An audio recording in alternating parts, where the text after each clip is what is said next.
Hello everyone, Mike Arnold here, co-founder of Pat Trading Partners along Bob. Checking in on Tesla, nearly an inside day today, but not quite, made a slightly lower low than yesterday. So when we see a pattern like this, what we start watching is the lower low and the higher high. It's in consolidation. Also, these lows are right near the rotation zone.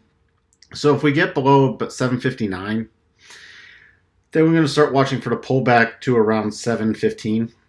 711 to 715. If we get above yesterday's high of 798.92, so I'd actually go above 800 just because so many people target the round number, and we have this little resistance shelf I've talked about.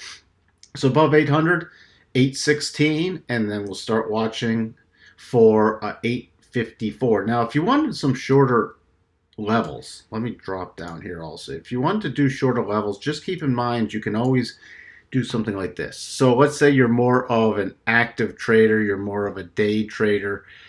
You can take the harmonics like we do, come to this key little swing low right at the 50 period on the 4 hour, to this key swing high. Then we're going to go to our forward harmonics, which is the 12 and the 25% extension.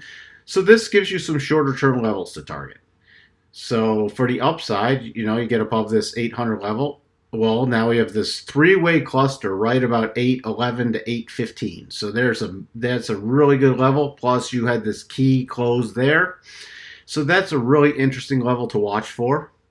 And then you have 827. So those are your minor levels. What you want to always do is make sure you take it to a pausing bar. You also see how this held the rotation zone on the 4 hour. So you can use this rotation zone. If we do sell below that 800, you can watch. There might be some minor support. It's not going to be a super strong support, but there's not a lot of separation in the rotation zone. But you might want to watch the 751, 750 level. That's going to be key. And then also remember the daily rotation zone was just above 711. Well, right below there, 704 is roughly the 50 period exponential moving average, which held before. So you have major support based off the 4 hour and the daily if you trade down between 700 and about 715. So what we have for you on Tesla, and we'll talk to everyone soon. Bye for now.